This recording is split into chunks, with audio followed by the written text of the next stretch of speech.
வாழ தில்லை நதிக்கரை வரும் சென்று பார்த்தால் காலையில் அந்த துணியெல்லாம் இருக்கக்கூடிய தண்ணியில் அமுக்கி விட்டு சாரோடு இப்பதான் அண்ணன் கூட அந்த சாரத்தை எடுத்து உடம்பு முடிய வேண்டும். ஆமா, அப்படி என்று காலையில் எழுந்த உடனே அந்த சாரத்தை திறக்கலாம் என்று பொது காலத்தில் பார்த்தால் ஏதோ ஒரு குழந்தை சத்தம் கேட்கின்றது. என்னடா இது? வடகோடி கானகம்.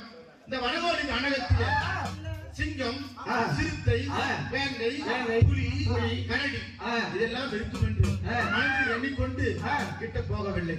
அப்போது பார்த்தால் வீட்டு இருக்கக்கூடியான அந்த குழந்தைகப்பட்டது குவா குவா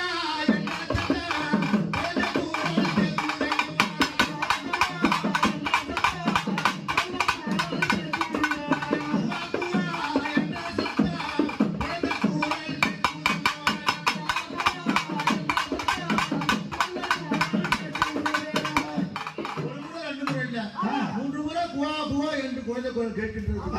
மனதில் எண்ணிக்கொண்டு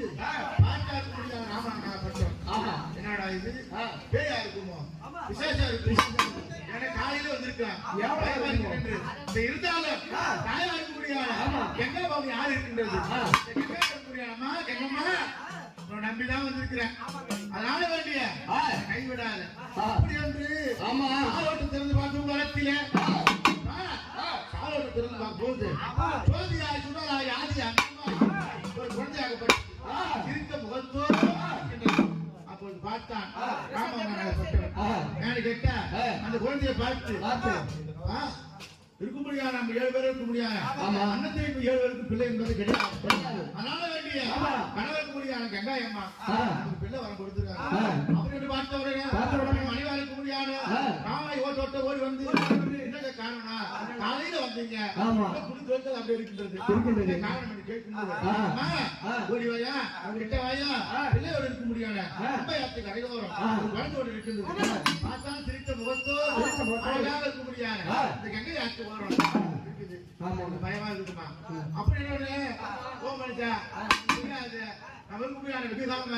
நம்ம அண்ணன் தம்பி 7 பேரு 7 பேருக்கு பிள்ளை என்பது கிடையாது. அதனால பார்த்து ஒரு பிள்ளை ஒரு கொடுத்துருக்காங்க. அப்படி என்று கட்டி அணைத்தாலம்மா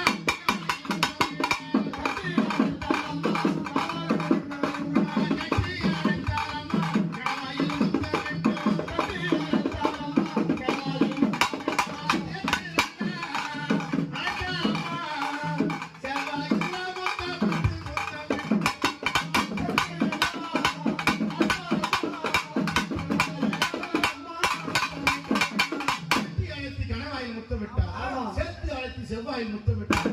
ஏன்னு கேட்டா நமக்கு பிள்ளை இல்லாத மனிதா இருந்தோமா அப்படி என்று